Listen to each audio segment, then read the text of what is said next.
JCERT के DG school में आप सबों का स्वागत है। मैं गणेश कुमार आज की वीडियो में आपसे चर्चा करूंगा कक्षा 7 के विज्ञान के 7वें चैप्टर गति, दूरी एवं समय के अभ्यास प्रश्नों पर। तो देर ना करते हुए चलिए हम लोग वीडियो को शुरू करते हैं।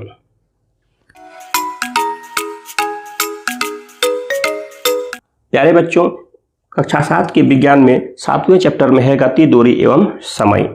यह चैप्टर बहुत ही महत्वपूर्ण चैप्टर है और आज की वीडियो में हम लोग इस चैप्टर के अभ्यास प्रश्नों पर चर्चा करेंगे। तो चलिए हम लोग अभ्यास प्रश्नों को हल करना शुरू करते हैं। देखिए, आपके सामने सबसे पहला प्रश्न आपको दिखेगा। आप मेरे स्क्रीन पर देखिए, पहला प्रश्न है निम्नांकित में सही कथन के सामने सही का तथा गलत कथन के सामने गलत का निशान लगाना है। अब देखिए, जो पहला प्रश्न है वह क्या है? दूरी का मात्रक मीटर है। अब देखिए, हम सभी जानते हैं, इस चैप्टर में आपने जरूर पढ़ा होगा कि दूरी का जो एसआई मात्रक होता है वह मीटर होता है। तो दूरी का अगर एसआई मात्रक मीटर होता है तो यहाँ पर तो मीटर ही है, इसका मतलब यह कथन क्या है? सही है। तो हम क्या करेंगे? इसके सामने सही का निशान लगाएंगे। ठीक है।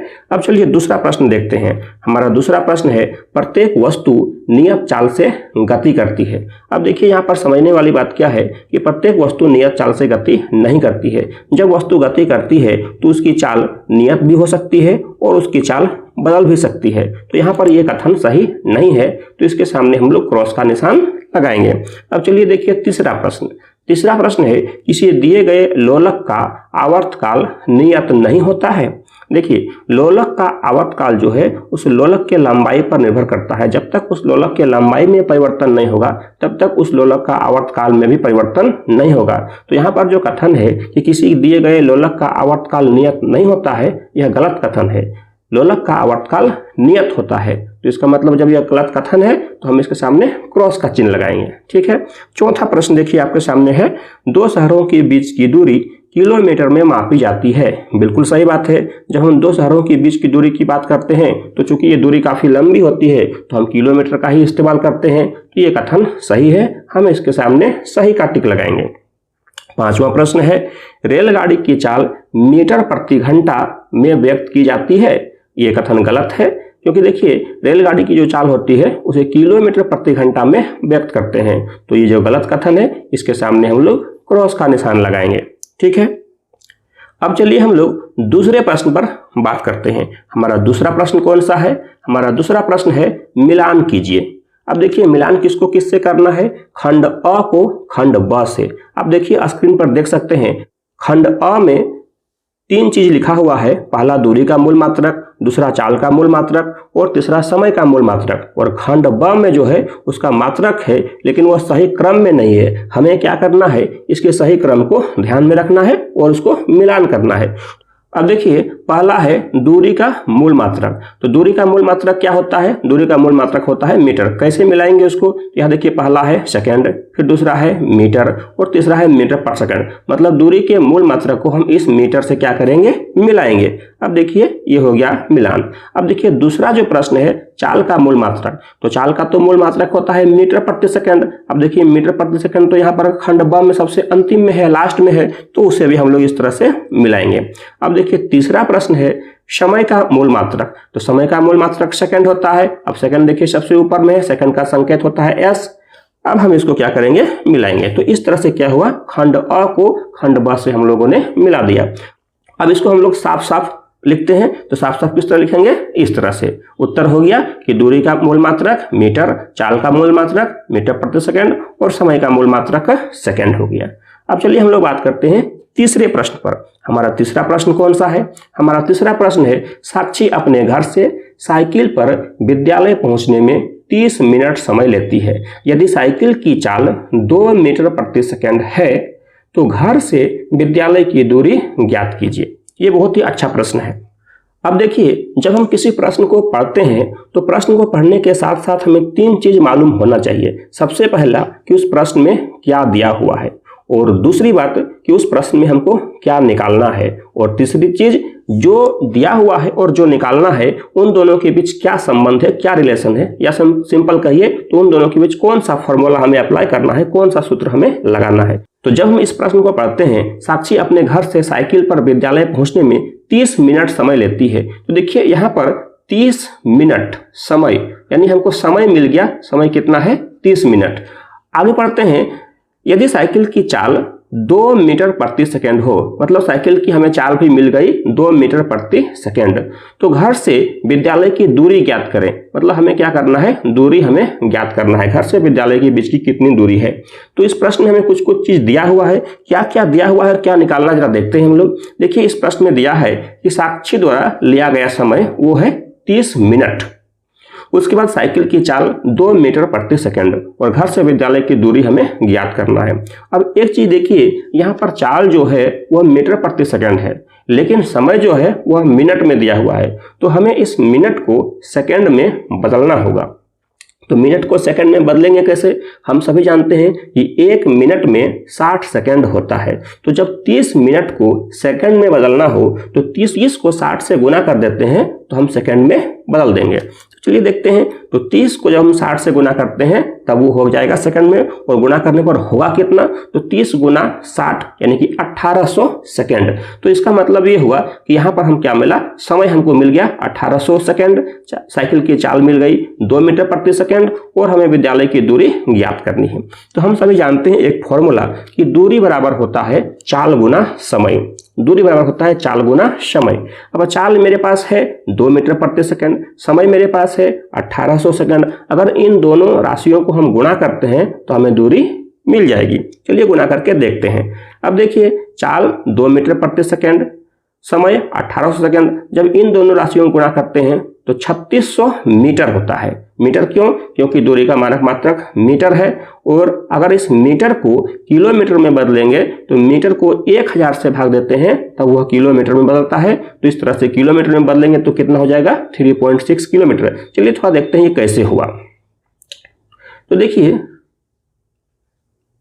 ये 3600 मीटर हुआ, और इस 3600 मीटर इसे हम बदलना है किलोमीटर में, तो 3600 को किलोमीटर में बदलने के लिए 1000 से हम इसे भाग देंगे, ये किलोमीटर। अब देखिए एक जीरो से एक जीरो कट गया, फिर दूसरा जीरो से दूसरा जीरो कट गया। अब देखिए यहां पर कितना हो गया, 36/10, यानी कि हम इसको बोल सकते हैं 3.6।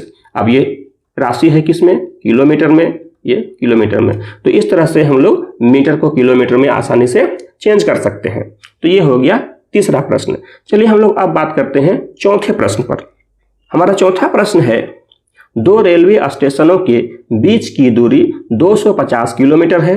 कोई रेलगाड़ी इस दूरी को तय करने में 5 घंटे लेती है, तो रेलगाड़ी की चाल ज्ञात कीजिए। तो जैसा कि हम लोगों ने अभी बात किया था कि जब भी हम किसी प्रश्न को पढ़ते हैं तो प्रश्न को पढ़ के हमें ध्यान से देखना होता है कि उस प्रश्न में क्या क्या चीज दिया हुआ है।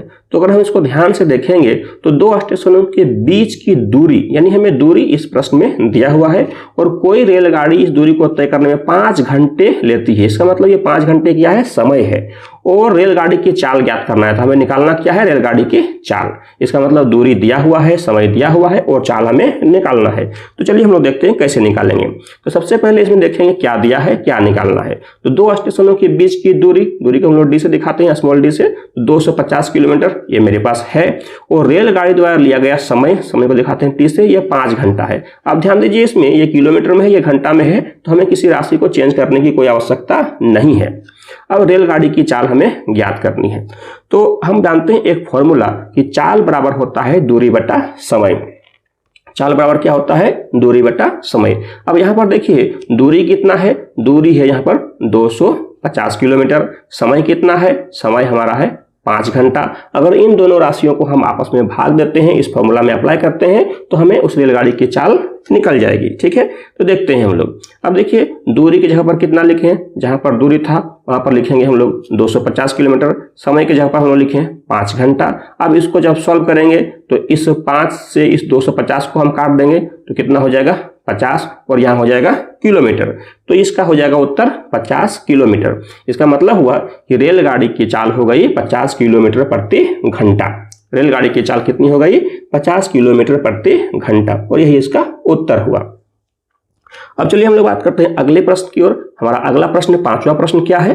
5वां प्रश्न देखिए आपके सामने है, कोई सरल लोलक 20 पूर्ण दोलन करने में 40 सेकंड लेता है। लोलक का आवर्तकाल क्या है? देखिए, इस लोलक के आवर्तकाल को समझने से पहले हम लोग थोड़ा सा बात करते हैं लोलक का। तो देखिए, इस तरह से हमारे पास एक रिजिड सरफेस है, एक दृढ़ सरफेस है, और यहां से हमने एक लोलक इस तरह से लिफ्ट कर दिया। अब इस लोलक को हम क्या करते हैं, ये ए पोजीशन है, वहां पर हम लोग ले गए। तो जब हम ए पोजीशन से छोड़ेंगे तो ये लोलक ऐसे इधर जाएगा और कुछ ऊपर जाएगा और फाइनल यहां पर लगभग बी पोजीशन पर पहुंचेगा ए। अब देखिए, लोलक जहां से चलना शुरू किया वो फिर से वहीं आएगा, तो उसको हम लोग कहते हैं एक पूर्ण दोलन।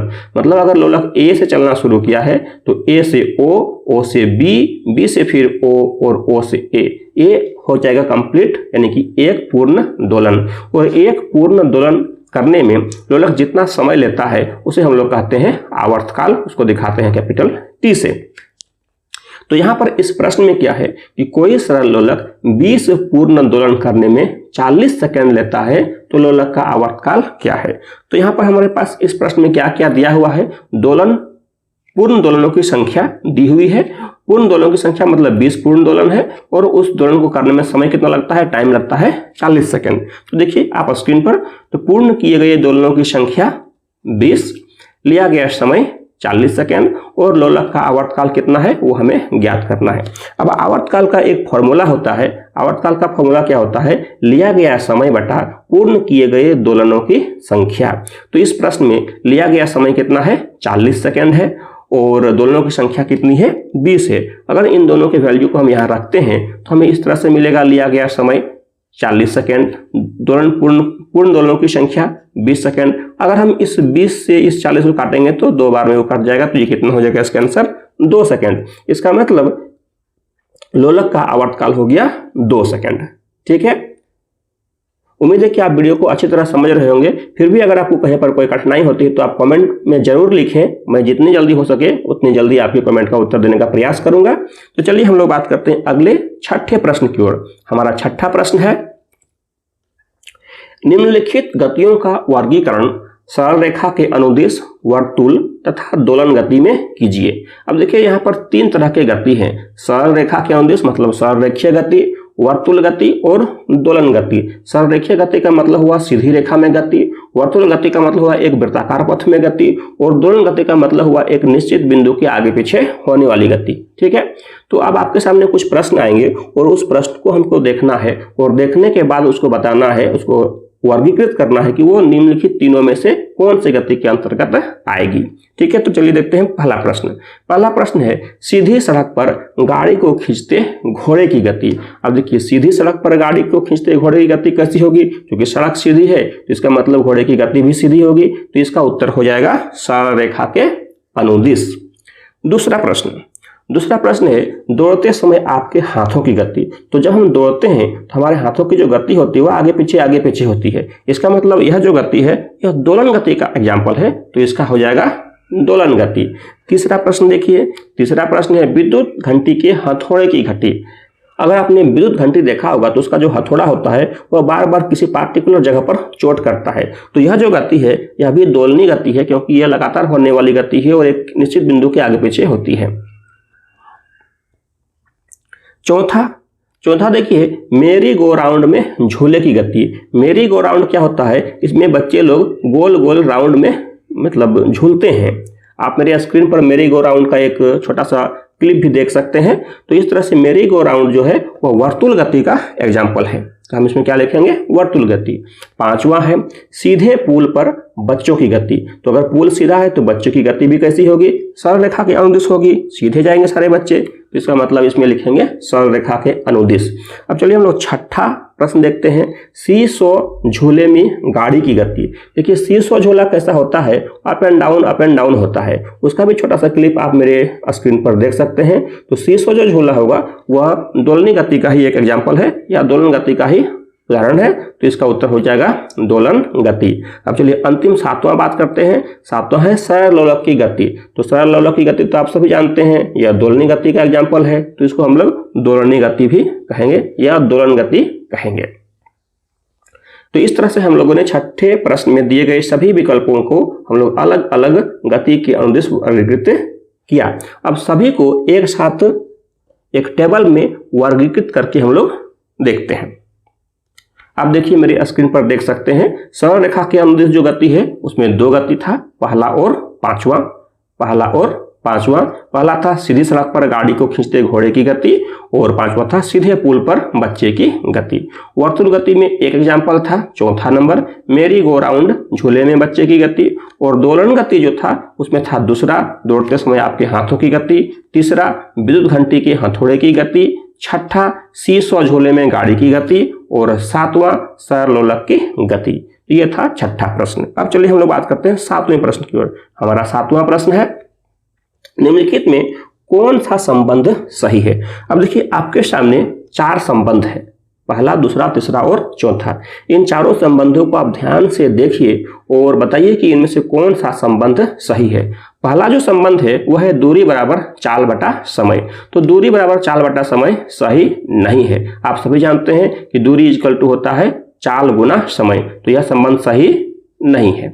दूसरा है दूरी बराबर समय बटा चाल, यह भी संबंध सही नहीं है, यह भी संबंध गलत है।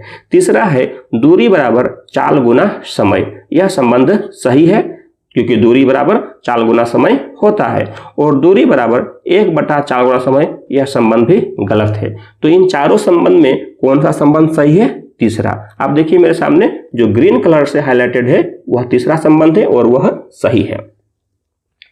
अब चलिए हम लोग बात करते हैं इस चैप्टर के अंतिम प्रश्न यानी कि 8वें प्रश्न की ओर। हमारा 8वां प्रश्न है, रांची से जमशेदपुर की दूरी 140 किलोमीटर है।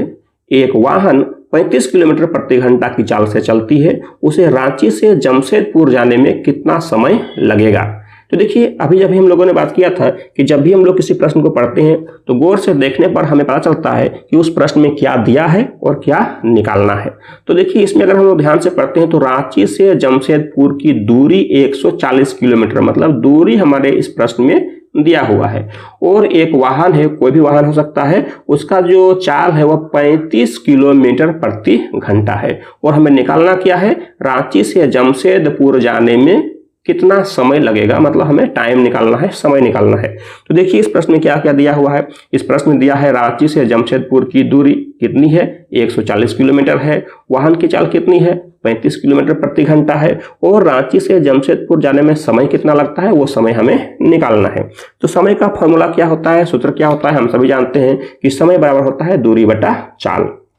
यहाँ देखिए दूरी कितना है, 140 किलोमीटर, चाल कितना है, 35 किलोमीटर प्रति घंटा। तो दूरी और चाल की वैल्यू को अगर हम लोग यहाँ रखते हैं और उसको हल करेंगे तो हमें समय आसानी से निकल जाएगा। चलिए हम लोग रखते हैं वैल्यू। दूरी कितना, 140 किलोमीटर, चाल कितना, 35 किलोमीटर प्रति घंटा। अब देखिए इस 35 से 140 को हम लोग काटेंगे या भाग देंगे, तो जब 35 को 140 से भाग देंगे तो ये कट के कितना हो जाएगा, 4 हो जाएगा। तो इसका मतलब ये हुआ कि समय कितना हो जाएगा, 4 घंटा, क्योंकि ये किलोमीटर किलोमीटर भी आपस में कट जाएगा और ये जो घंटा नीचे है ये चल जाएगा ऊपर में। तो इस तरह से कितना हो जाएगा इसका आंसर, 4 घंटा। इसका मतलब उस वाहन को रांची से जमशेदपुर जाने में 4 घंटा समय लगेगा। ठीक है, तो इस तरह से आज की वीडियो में हम लोगों ने इस चैप्टर के सारे प्रश्नों को हल किया।